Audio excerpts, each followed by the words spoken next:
From the Wharton School of the University of Pennsylvania and SiriusXM, this is the Work and Life podcast, which explores how to create harmony among the different parts of life: work, home, community, and the private self, your mind, body, and spirit. The conversation you're about to hear was originally recorded on the Work and Life radio show on SiriusXM 111, business radio powered by Wharton. Here's your host, founding director of Wharton's Work-Life Integration Project and author of the bestseller Total Leadership, Professor Stu Friedman. My guest for this episode is Sarah Kagan, professor of Gerontological nursing here at the University of Pennsylvania. She works to destigmatize aging in our society by disseminating scientific facts about the abilities of older people. In our conversation, we explore how middle-aged people can care for their elderly relatives while advancing their own careers. We also talk about how employers can help these employees at midlife by providing better support for family care. Sarah debunks 3 common myths about elderly people towards the end of this episode, describing how they're more lively than society might think. This episode starts with my quick summary of a New York Times article about women leaving the workplace to care for their elderly parents, which gives some context for the insights Professor Kagan provides about this trend. Now, please enjoy this episode of the Work and Life podcast.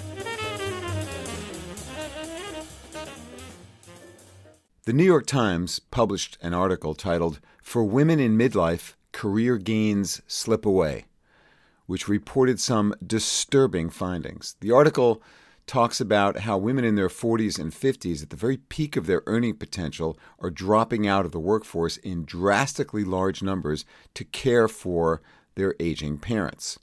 Many of these women are part of what's known as the sandwich generation, people who care for both their children and their aging parents. Sandwich generation women often take the lion's share of responsibility for both elder care and child care. And this set of responsibilities forces them to leave the workforce well before they're ready.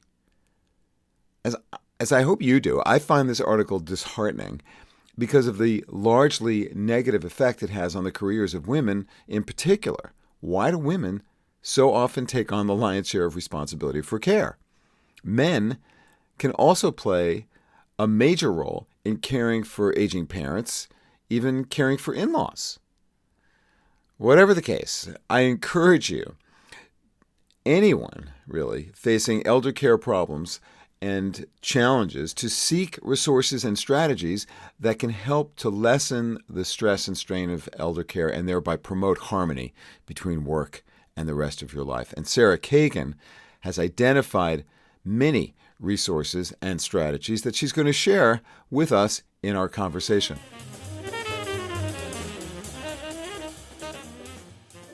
Sarah, welcome to Work and Life, and thank you so much for joining me in the studio today. Thanks, Stu. I'm thrilled to be here, and in some ways you're enhancing my work-life balance because I get to end my day talking about something I'm passionate about. Were you surprised by the findings that I just referred to in that time study? No, but I missed being able to tweet that. This is a hot topic. We have to recognize that, for example, when we're talking about aging and elder care, in almost every society around the world, we're talking about direct caregiving being provided by women and what we call in the business instrumental caregiving, that is organizing things, financing things, being done by the men in the family. Huh? So direct care and instrumental care, that's right. The distinction? Yeah, we tend to think about it in those ways. And what we know from national and international surveys on family caregiving is that for the most part, wives and daughters and daughters-in-law are doing a lot of direct caregiving, which means that they have high absenteeism. More time. Yeah. I imagine direct care involves more time, right? It's more time, and it can't be done at a distance for the most part. If you don't have the money to pay someone to do that direct caregiving for you, you're probably going to have to take your father-in-law to the doctor yourself. You're not going to be able to arrange for someone else to do that. Your father-in-law? What about your husband, if it's his parents? Well, I mean, we still, I think, have a gender divide there, Right. where the question That's what the is, study is revealing, that women bear this cost much. it's a greater degree. disproportionate load, Right. and we still have those social roles, stereotypical though they may be, they're still stuck there for us. What suggestions do you have for people in that situation? So the first thing I really recommend is take a breather and think about what really needs to get done, when, and then think about who needs to do it and what resources are available. It helps, honestly, to write out a plan. I know it sounds very simple, but if you see it in front of you, either on the computer screen or good old paper and pencil come to the rescue, just map out what's going on, what needs to get done, what's a top priority, what's a lower priority. Kind of assess the situation. Then think Hard about... to do that, though, when you're in the throes of it, It especially... is, which is why I say step back. Mm-hmm. And sometimes you're going to need help to step back. Maybe a neighbor, somebody in the same situation. Yeah. It may be a friend that you haven't talked to, but you know that you always connect in that way. It may be a family member. Stop thinking, especially women, I've got to do this myself. And sit down with the people who are involved in this older person's life, like you, other family members, but also neighbors and friends, and take advantage of the fact that almost everybody wants to help. They want to do something, but they have no clue what you need or what they can do to contribute. That may mean that you set up a meal schedule, for example, so you're not doing the cooking all the time. Mm-hmm. It may mean that the kid down the block who is getting ready to think about college applications would really like some kind of resume builder experience. Mm-hmm. Absolutely. Resume builder, and something that brings generations together. So put an 18-year-old with an 88-year-old, and both of them are going to learn good things. We need so much more of that in our society, don't you think, Sarah? I think it's invaluable.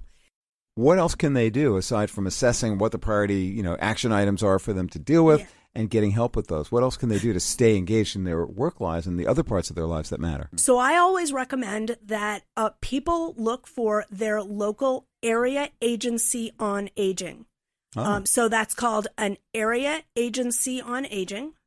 Every county, or sometimes counties consolidate, but every place in America has access. Here in Philadelphia, we have a wonderful area agency on aging. It's called the Philadelphia Corporation for Aging. It might help people to know that many cities in the Northeast have really well-developed AAAs because they're dealing with huge populations of older people. Here in Philadelphia, our elder population, people over the age of 65, number's 19% now.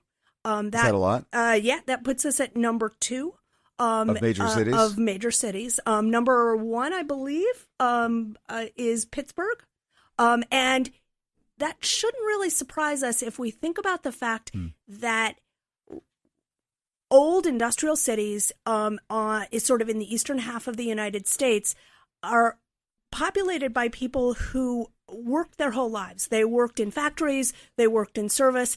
They're not the folks who are retiring to the Sun Belt. They're the people who worked all their lives to have a home of their own, and now that they're in it, they've got to stay in it, especially after 2008 and the financial crash. Mm-hmm. And that means that cities like Philadelphia, Pittsburgh, Chicago, Detroit are places where you find lots of older people, and they've got family members who are trying to figure out, what do I do? Well, reach out to your area agency on aging. Almost all of them are online. You can just do a simple Google search for your county.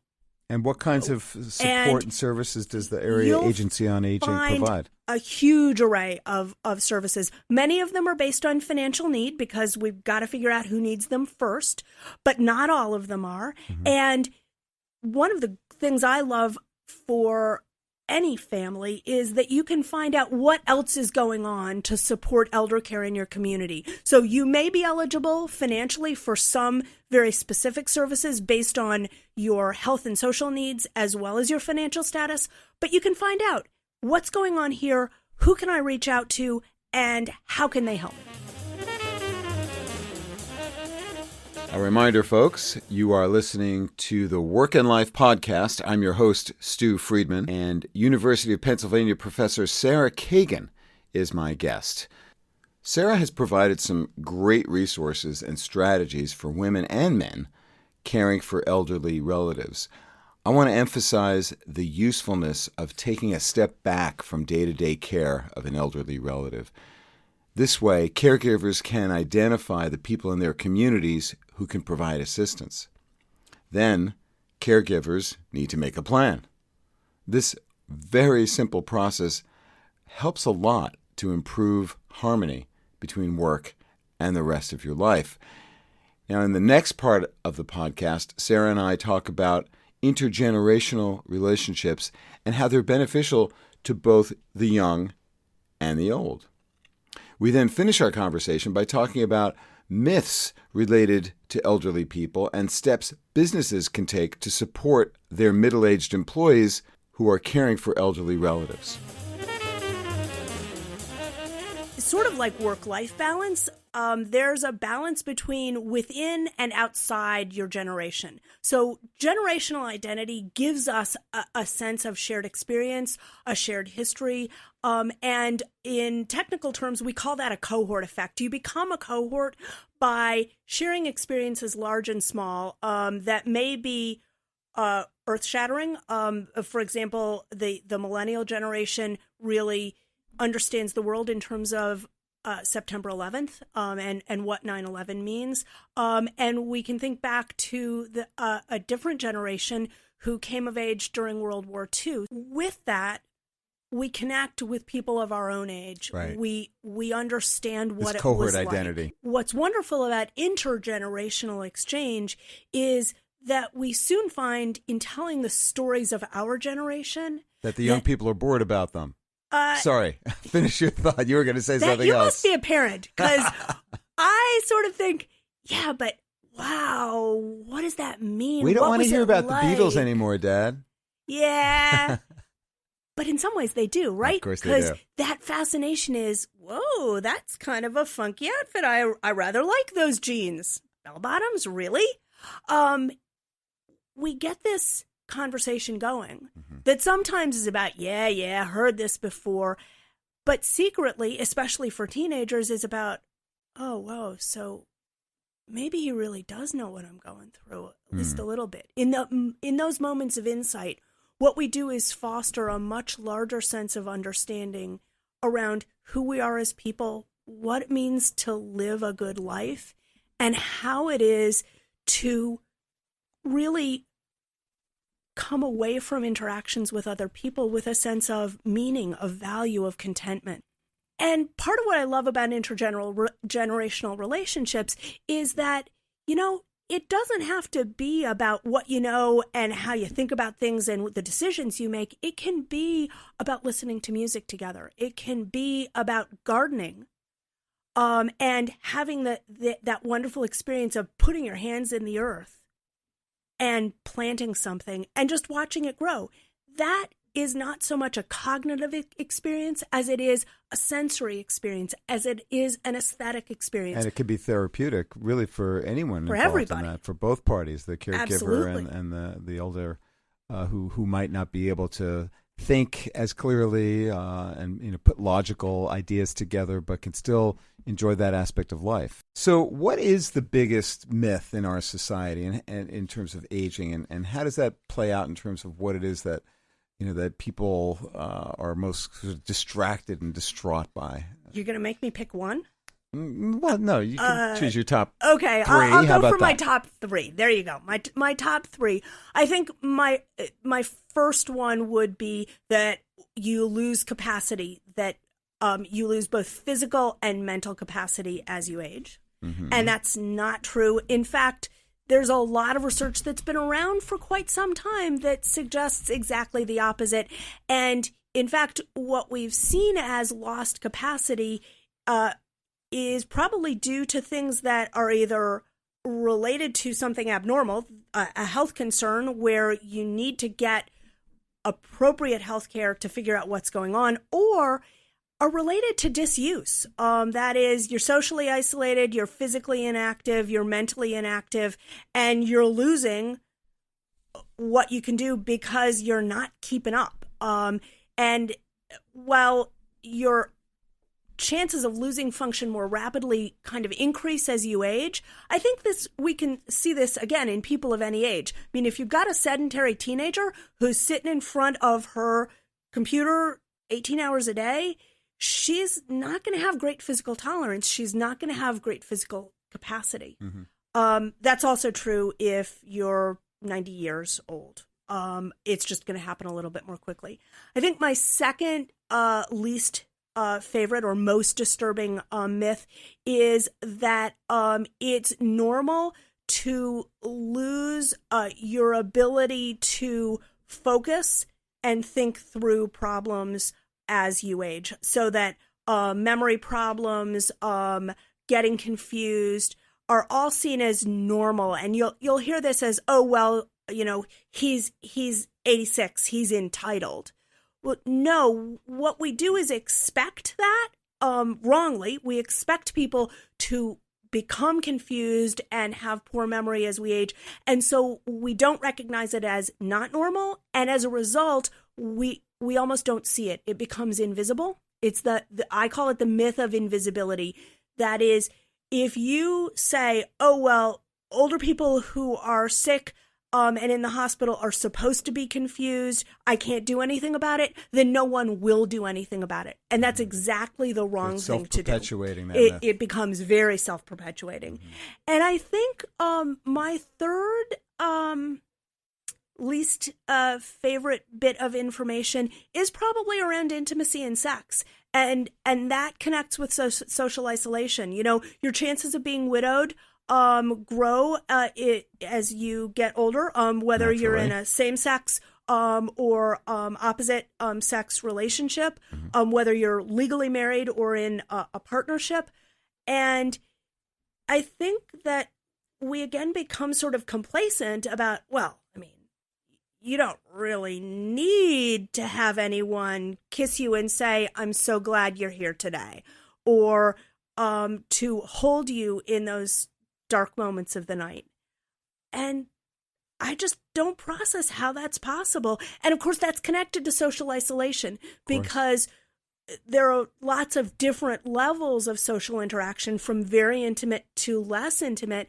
And we, I think, sort of still live in this world of, well, you're old, you're going to be living alone, you are widowed, hope you're able to get out sometimes, or, gosh, hope your family comes over and takes you out for that weekly or monthly creates visit. The sense of dependence and an expectation of inactivity and lifelessness almost. It really right? does. I mean, and it shouldn't be that way. It not only shouldn't be that way, it really isn't. And I will often say to people when I'm speaking, hey, I want you to think about the oldest person you know personally. Okay. Now, tell me about that person.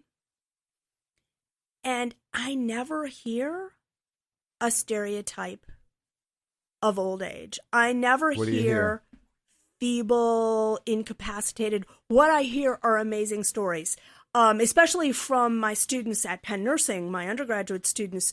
They often have parents who are supporting grandparents or great-grandparents, and they're living together in multi-generational households, or they're sort of distantly supporting those people, those family members. And what I hear are incredible stories. The 103-year-old great-grandmother who's still living in her own home, doing all of her own housework and cooking, and asking, do you want to come over for dinner? The great uncles and great aunts who have incredible stories, life stories of adventure that they're sharing with 3 and 4 generations in their family. So is there a word of advice that you have for, say, people who run businesses in our society to kind of address the issue of some of these myths that you've raised in our last minute or so? Yeah. So what businesses should do is recognize that we live in an aging society and open very explicit dialogue about family caregiving, about elder care needs, and about the wisdom and maturity that older people bring to any business and any workforce. So can you say just a little bit more about the family care issue and how companies can be more responsive and investing really in the employees who are, wrestling with this dilemma of being sandwiched? Well, one of the things to think about is what the business has in terms of resources, but many businesses invest in childcare. I would suggest to them that now is the time to turn that around and invest in elder care, whether it's on-site or through a contractor. One of the ways that you can support your workforce, support your workers, and help those midlife women stay doing what you need them to do. The people we were talking about at the top of the hour. To make it a whole lot easier for them to take care of their older family members. And how do they do that in a You word can or two? have on-site support. You can have resources for ill elder care. You can have home care referral services. You can have an occupational health nurse who helps your workforce figure out on an individual basis, what do I need to do for my family? Sarah, thank you so much for joining me here in the studio. Your wisdom about the aging of our world is so deep and so rich and so important. Thank you very much for joining me. It was a pleasure. Thanks, Stu. I hope you enjoyed my conversation with Sarah Kagan. She provided both practical tips for middle-aged people caring for elderly parents and advice about how businesses can better meet the needs of their employees in this situation, of whom there are many. It is disheartening to hear that so many women are forced to leave the workforce during their prime earning years to focus on caring for their elderly parents. There ought to be support for these women so they can care for their elderly parents and stay active in their careers. Professor Kagan described what families can do to achieve this by using resources such as the Area Agency on Aging. As ever, I hope you found the information in this episode to be helpful as you pursue harmony between work and the rest of life. Thanks for listening to this episode of Work and Life. This conversation was originally recorded on my weekly radio show on Sirius XM 111, Business Radio powered by Wharton. Tune in for live broadcasts of Work and Life on Tuesdays at 7 p.m. Eastern. For more about today's guest and about previous guests, check out our blog at workandlifepodcast.com. Join the conversation by commenting there or tweeting at Stu Friedman. And for more ideas and tools for creating harmony among the different parts of life, check out our website, totalleadership.org, and my book, Total Leadership. Be a better leader, have a richer life. If you like this podcast, please subscribe and share it with your friends, family, and coworkers. Until next time, I'm your host, Stu Friedman, and I thank you for joining me.